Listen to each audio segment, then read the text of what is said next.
assemblés au nom du Père et du Fils et du Saint-Esprit. Le Seigneur soit avec vous. Bonjour. Bienvenue à cette célébration. Bienvenue aux gens qui vont prier avec nous aussi via l'Internet. On va prendre le temps de célébrer l'Eucharistie, le temps de refaire nos forces. Puis on en a besoin. Ce matin, je lisais un article sur Cyberpresse qui disait que 82% des leaders d'entreprise présentement se sentent physiquement et mentalement épuisés. Et ça se peut qu'il y en ait d'autres.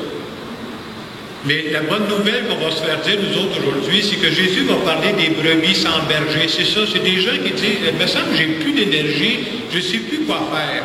Et nous, on a la chance de croire qu'on en a un berger.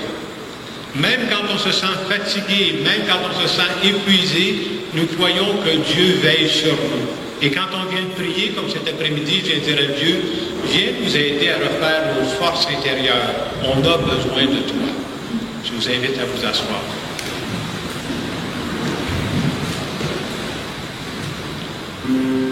Au début de notre célébration, prenons quelques instants pour nous mettre en présence de Dieu, ce Dieu qui nous accompagne.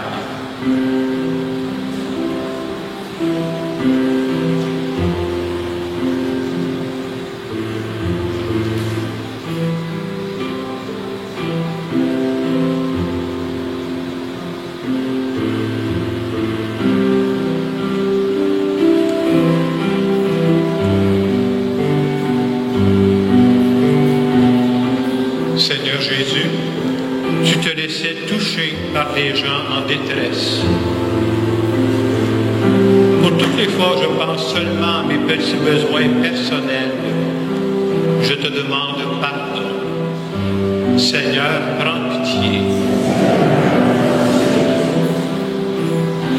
Seigneur Jésus, tu nous as dit que tu serais toujours avec nous jusqu'à la fin des temps. Pour toutes les fois où je vis comme si tu n'existais pas, je te demande pardon. Ô Christ, prends pitié. Seigneur Jésus, tu as voulu que tes apôtres continuent ta mission.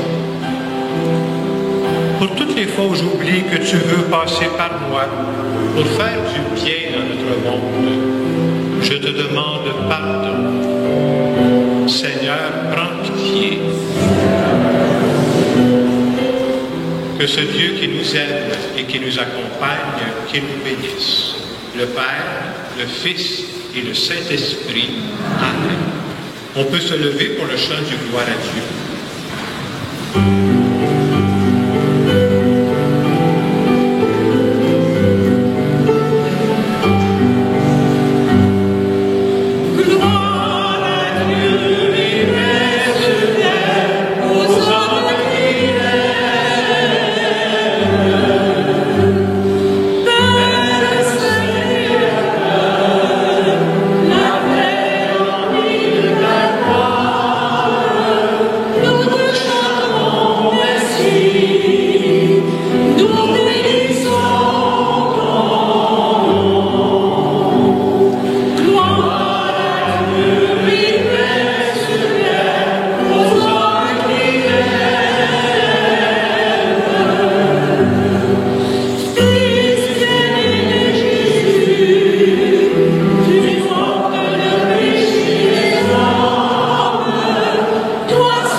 Prions le Seigneur.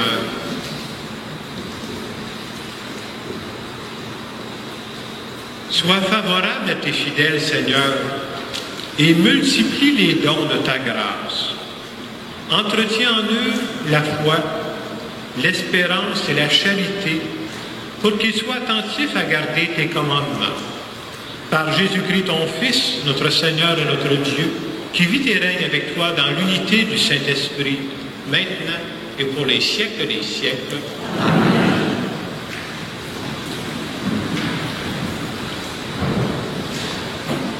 Lecture du livre du prophète Jérémie. Quel malheur pour vous, pasteurs! Vous laissez périr et vous dispersez les brebis de mon pâturage, oracle du Seigneur. C'est pourquoi, ainsi parle le Seigneur, le Dieu d'Israël, contre les pasteurs qui conduisent mon peuple. Vous avez dispersé mes brebis, vous les avez chassées, et vous ne vous êtes pas occupés d'elles. Eh bien, je vais m'occuper de vous à cause de la malice de vos actes, oracle du Seigneur. Puis, je rassemblerai moi-même le reste de mes brebis de tous les pays où je les ai chassées. Je les ramènerai dans leurs enclos, elles seront fécondes et se multiplieront. Je susciterai pour elles des pasteurs qui les conduiront. Elles ne seront plus apeurées ni effrayées, et aucune ne sera perdue, oracle du Seigneur. Voici venir des jours, oracle du Seigneur, où je susciterai pour David un germe juste. Il régnera en vrai roi, il agira avec intelligence. Il exercera dans le pays le droit et la justice. En ces jours-là, Juda sera sauvé et Israël habitera en sécurité. Voici le nom qu'on lui donnera. Le Seigneur est notre justice. Parole du Seigneur. Le Seigneur est mon berger, rien ne saurait me manquer. Le Seigneur est mon berger, je ne manque de rien. Sur des prés d'herbes fraîches, il me fait reposer. Le Seigneur est mon berger, rien ne saurait me manquer. Il me mène vers les eaux tranquilles et me fait revivre. Il me conduit par le juste chemin pour l'honneur de son nom. Le Seigneur est mon berger, rien ne saurait me manquer. Si je traverse les ravins de la mort, je ne crains aucun mal, car tu es avec moi. Ton bâton me guide et me rassure. Le Seigneur est mon berger, rien ne saurait me manquer. Tu prépares la table pour moi, devant mes ennemis. Tu répands le parfum sur ma tête, ma coupe est débordante. Le Seigneur est mon berger, rien ne saurait me manquer. Grâce et bonheur m'accompagnent tous les jours de ma vie. J'habiterai la maison du Seigneur pour la durée de mes jours. Le Seigneur est mon berger, rien ne saurait me manquer. Lecture de la lettre de Saint Paul apôtre aux Éphésiens. Maintenant, dans le Christ Jésus, vous qui autrefois étiez loin, vous êtes devenus proches par le sang du Christ. C'est lui le Christ qui est notre paix. Des deux, le juif et le païen, il a fait une seule réalité. Par sa chair crucifiée, il a détruit ce qui les séparait, le mur de la haine. Il a supprimé les prescriptions juridiques de la loi de Moïse.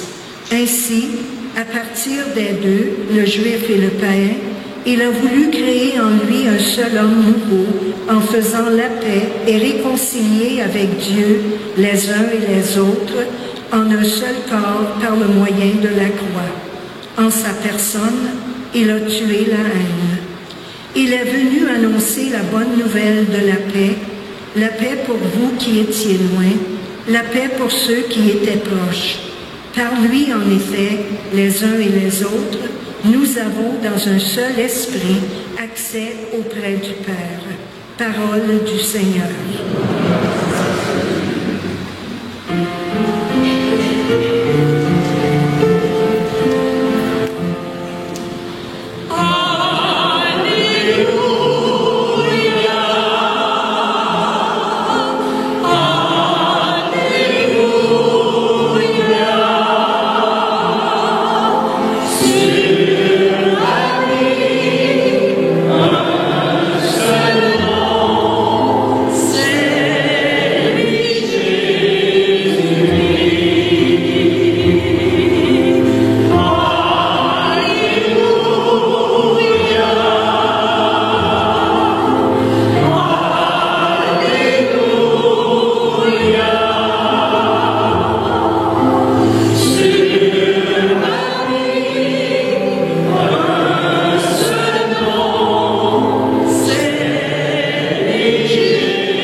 Le Seigneur soit avec vous. Évangile de Jésus-Christ selon saint Marc.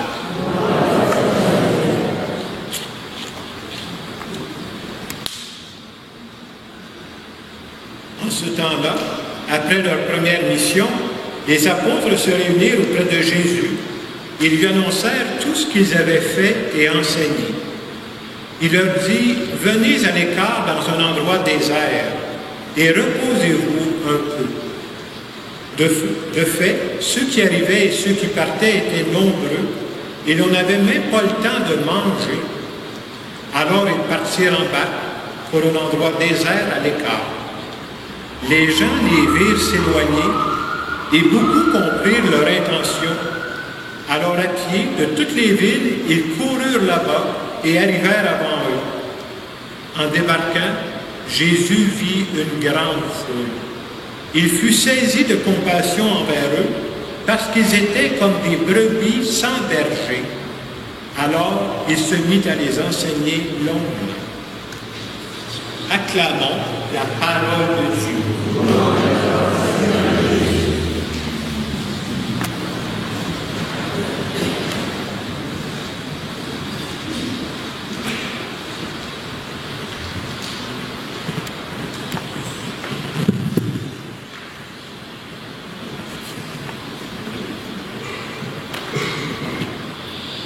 Dans l'évangile qui nous est présenté aujourd'hui, les apôtres de Jésus reviennent de leur première mission. Alors, quand ils reviennent vers Jésus, ils veulent leur compter, hey, on va leur compter ce qu'on a réussi, comment ça a fonctionné. Et Jésus, qui est un homme sage, va dire, venez-vous un peu à l'écart, venez vous reposer. Vous avez fait une grande mission, on va. Et pendant qu'il fait ça, on nous dit que les gens commencent à les suivre. Jésus dit, voilà une grande foule qui commençait à les suivre. Et c'est là que l'Évangile dit ceci. Jésus fut pris de compassion envers eux parce qu'ils étaient comme des brebis sans berger. Et pour bien comprendre le sens de cet évangile-là, c'est bon de se dire, ça ressemble à quoi ça? Des gens qui ont l'air de brebis sans berger. Depuis plusieurs mois, on vit une période de pandémie qui s'étire. On a hâte qu'elle finisse, mais ce n'est pas fini encore. Et je pense que pendant toute cette période de pandémie qui dure et qui dure, il y a beaucoup de gens qui se sont sentis comme des brebis sans berger.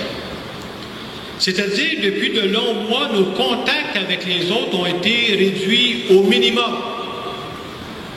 Encore plus, des personnes âgées qui vivaient dans des résidences pendant des longs mois n'ont jamais vu leur enfant. Alors, ces personnes âgées, mais pas juste les personnes âgées, beaucoup d'autres, ont senti à l'intérieur d'elles un grand vide. C'est pas inventé ce que je vous conte là. Et quand on est coupé des autres pendant un certain temps, il y a des questions qui montent en nous. Et plusieurs personnes se sont posées ces questions-là. Entre autres, est-ce que je compte encore pour quelqu'un?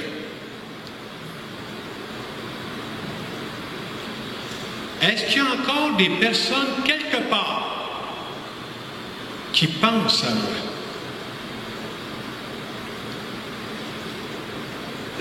Est-ce qu'il y a encore des personnes qui m'aiment? Vous comprendrez que le doute s'installe à un moment donné, là. Est-ce que je suis encore quelqu'un pour quelqu'un? Et ce que je viens de vous dire, pour moi, là, c'est ça, être des brebis sans berger. Et ça, là, pas mal tout le monde a vécu ça.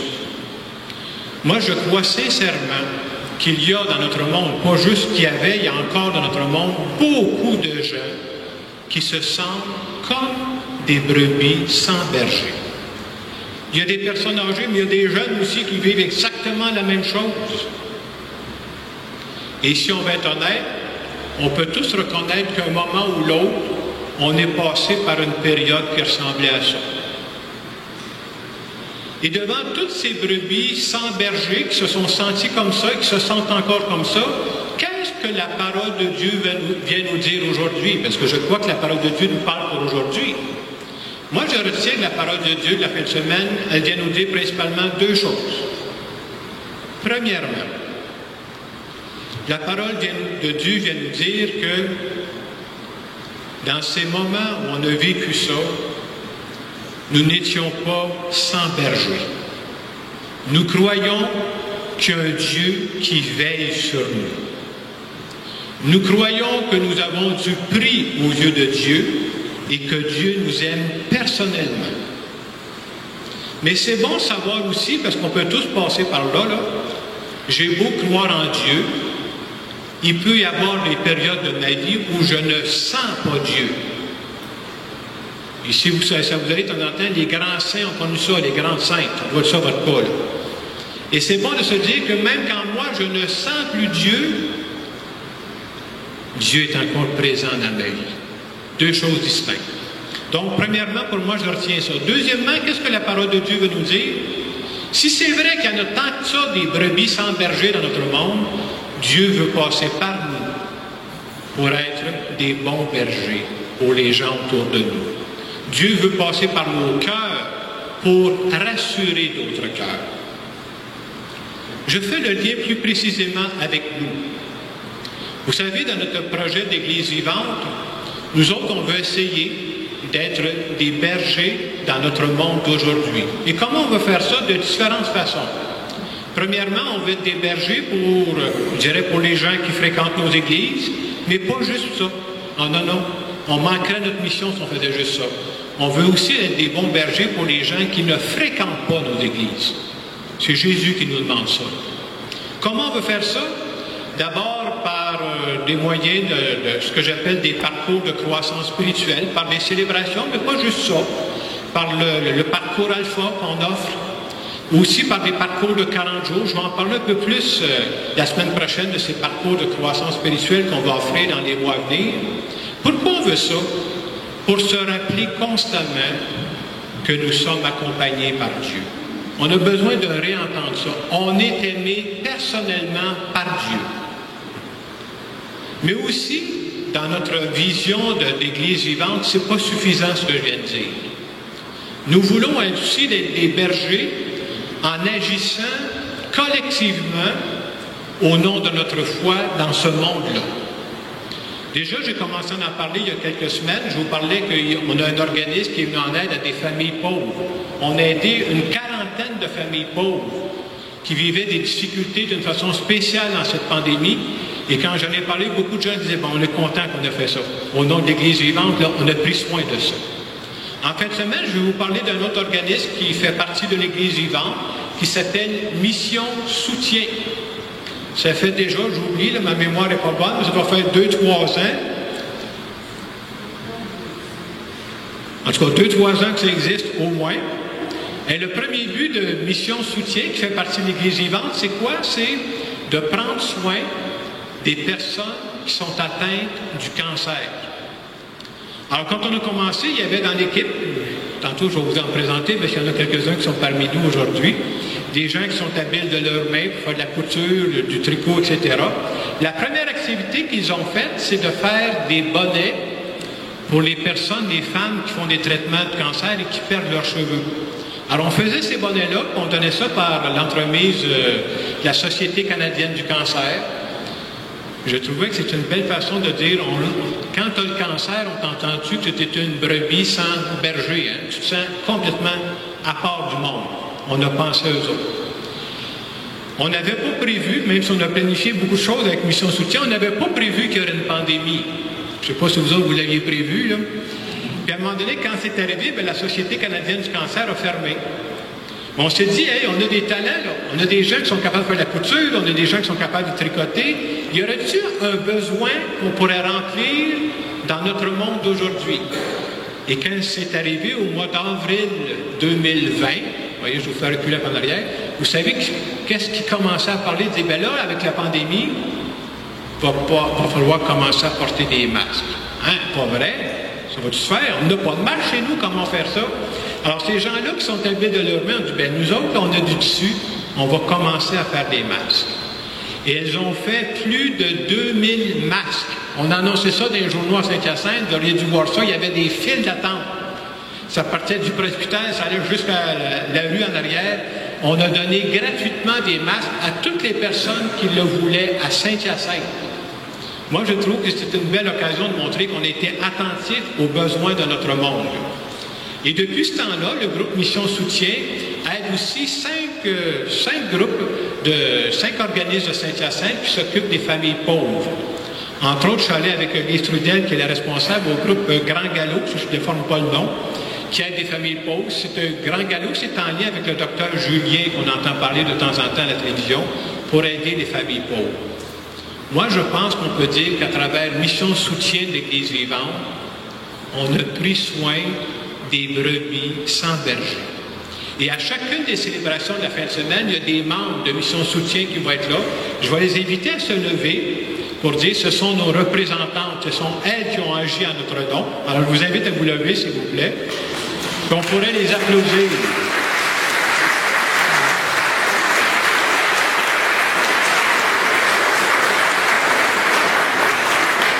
Merci beaucoup pour tout ce que vous avez fait. Merci à vous. Moi, ce que je crois, quand je parle de l'Église vivante, pour moi, c'est pas juste une théorie. Plus il y aura de gens comme ça qui acceptent de s'impliquer, plus je crois que notre Église va devenir vivante. C'est-à-dire, oui, il faut prier, mais je pense que comme Église, il faut aussi agir.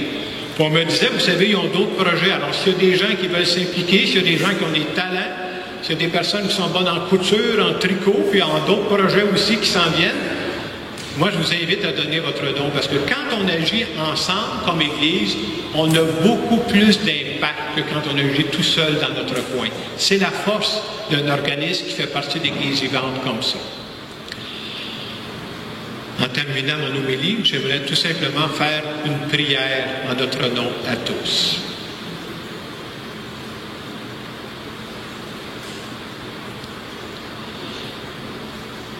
Seigneur Jésus, je voudrais te dire merci d'être un bon berger pour moi.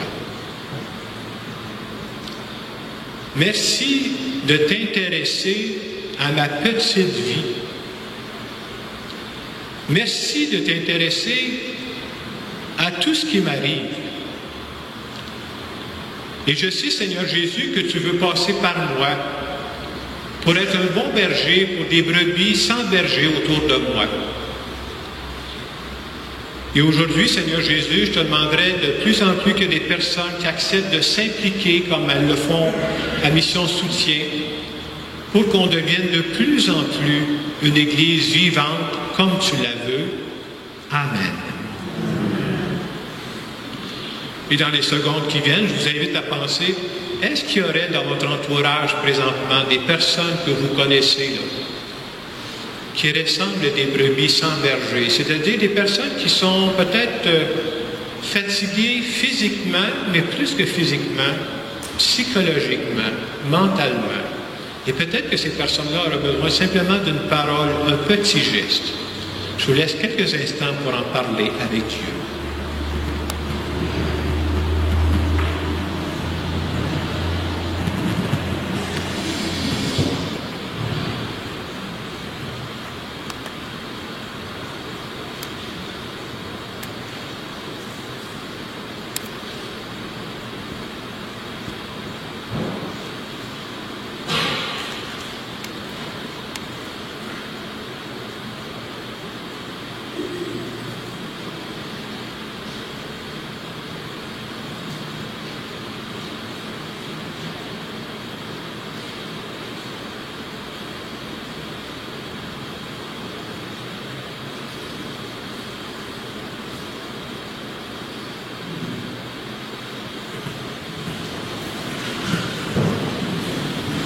Nous allons maintenant redire notre foi. Je vais le faire sous forme de question. Vous n'avez pas le texte dans vos prions. Je vous invite tout simplement à répondre « Oui, nous croyons ».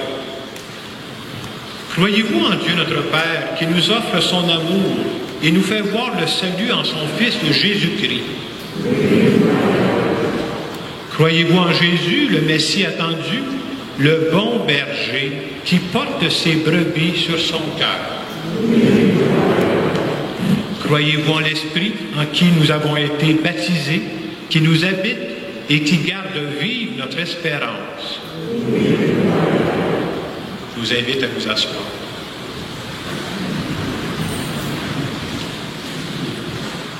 Je veux maintenant présenter à Dieu, à notre nom à tous, les intentions de prière que des personnes ont formulées ces derniers temps dans nos églises. Une première intention, la personne dit « Seigneur, je te demande la guérison de la commotion de ma fille, qu'elle retrouve son plein potentiel. Je te remercie infiniment. »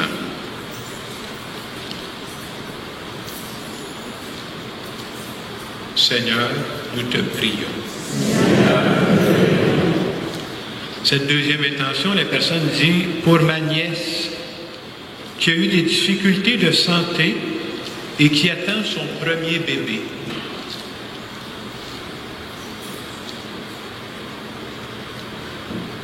Seigneur, nous te prions. Et cette troisième intention, prions pour tous ces gens qui commencent leurs vacances, que Dieu les protège et leur donne le repos dont ils ont besoin. Seigneur, nous te prions. Nous allons maintenant continuer notre célébration.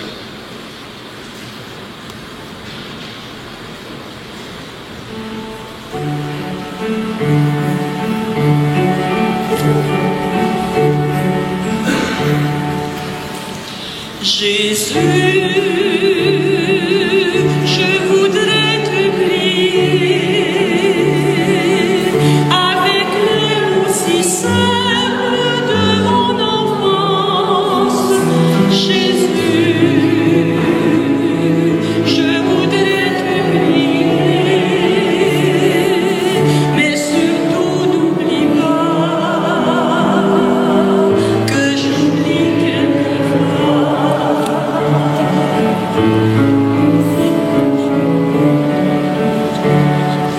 Jésus, je voudrais t'emmener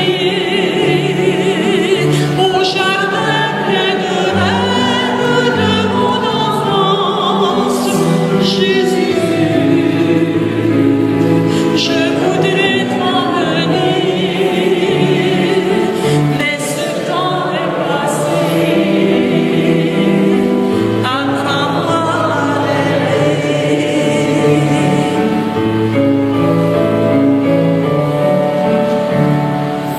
Jésus, je voulais te prier avec les mots si simples de mon enfance. Jésus, je veux te remercier pour cette chanson-là qui voulait te prier.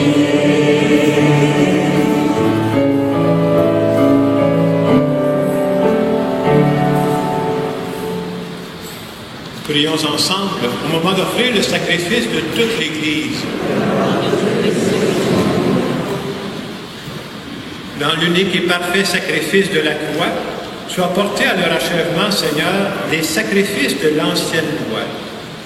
Reçois cette offrande des mains de tes fidèles et daigne la sanctifier comme soient bénis les présents d'Abel, que les dons offerts par chacun pour te glorifier servent au salut de tous.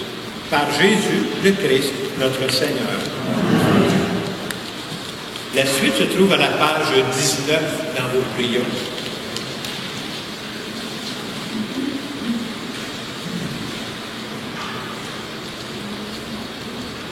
Le Seigneur soit avec vous. Élevons notre cœur. Rendons grâce au Seigneur notre Dieu. Oui, Père très bon, c'est une fête pour nous. Notre cœur est plein de reconnaissance. Avec Jésus, nous te disons notre joie. Tu nous aimes tellement que tu inventes pour nous ce monde immense et beau. Tu nous aimes tellement que tu nous donnes ton Fils Jésus pour nous conduire à toi. Tu nous aimes tellement que tu nous rassembles en lui comme les enfants d'une même famille. Pour tant d'amour, nous voulons te rendre grâce et chanter notre merci avec les anges et les saints qui t'adorent dans les cieux.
Oui, béni soit Jésus, ton envoyé, l'ami des petits et des pauvres.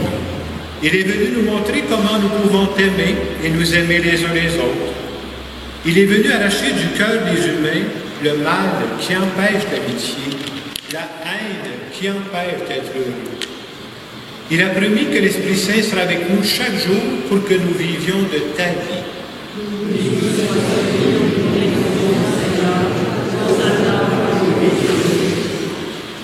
Dieu notre Père, nous te prions d'envoyer ton Esprit pour que ce pain et ce vin deviennent le corps et le sang de Jésus notre Seigneur. La veille de sa mort, il nous a prouvé ton amour. Il était à table avec ses disciples, il prit un morceau de pain, dit une prière pour te bénir et te rendre grâce. Il partagea le pain et le donna aux disciples en leur disant, « Prenez et mangez-en tous. Ceci est mon corps livré pour vous. »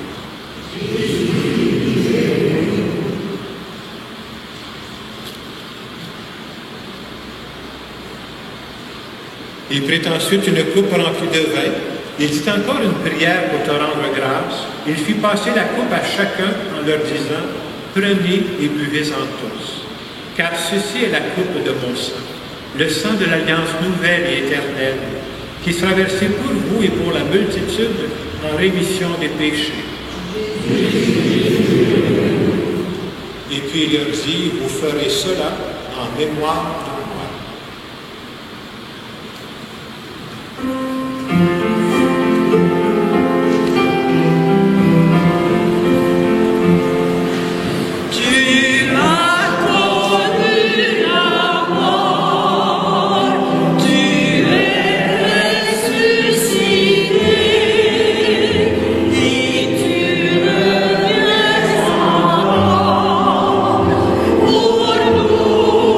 Pour nous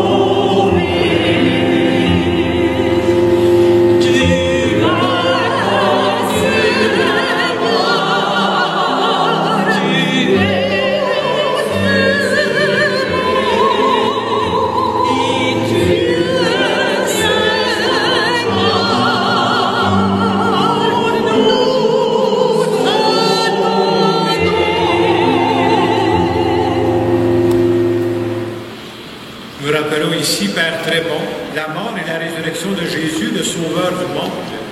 Il s'est donné lui-même entre nos mains pour être maintenant notre offrande et nous attirer vers toi.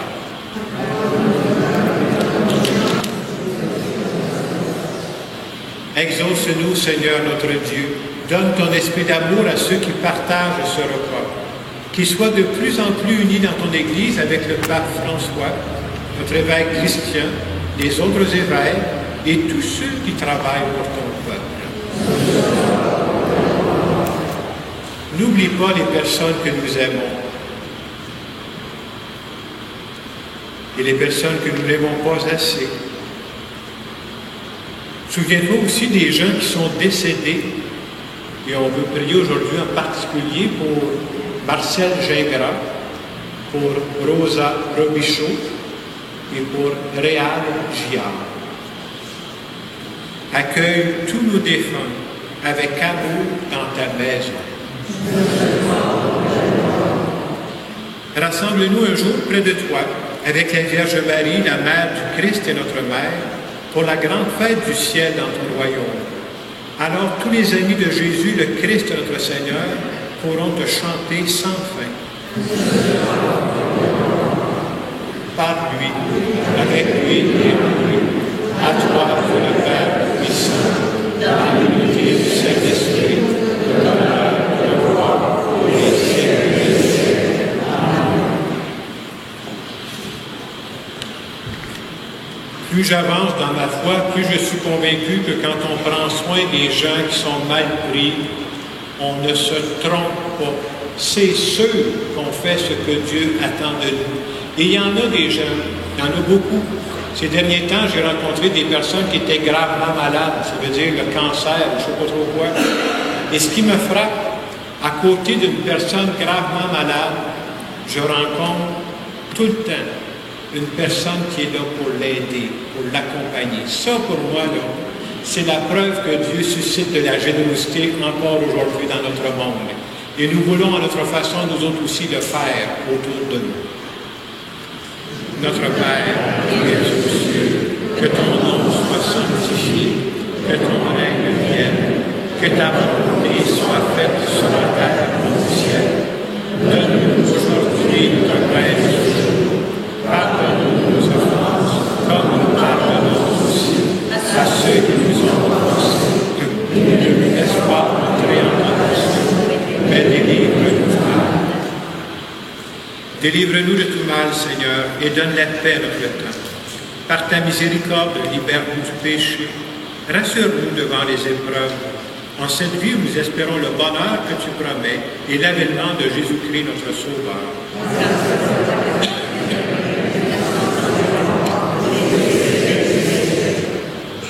Seigneur Jésus-Christ, tu as dit à tes apôtres, je vous laisse la paix, je vous donne ma paix. La foi de l'Église, pour que ta volonté s'accomplisse, donne-lui toujours cette paix et conduis-la vers l'unité parfaite, toi qui règnes des siècles des siècles. Et que la paix du Seigneur soit toujours avec vous.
Heureuses les invités au repas du Seigneur. Voici l'agneau de Dieu qui enlève le péché du monde.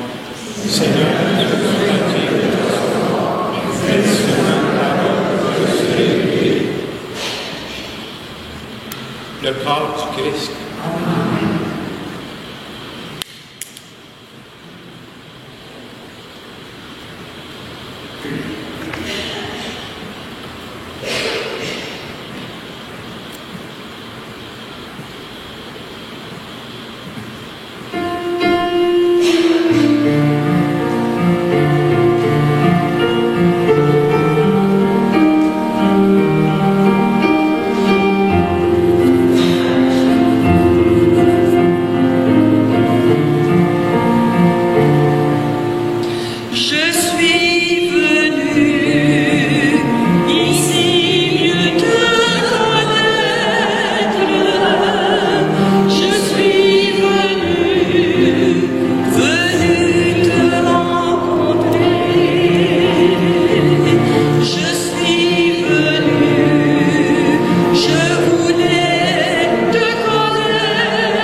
Je veux dire merci à Denise et Francine de nous avoir aidés à prier par le chant et la musique. Merci beaucoup.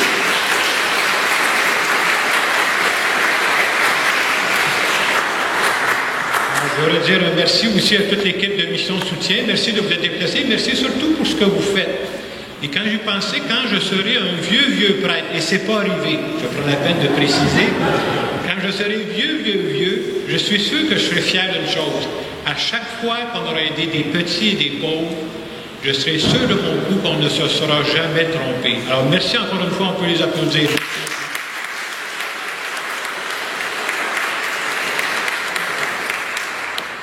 On peut se lever pour une dernière prière.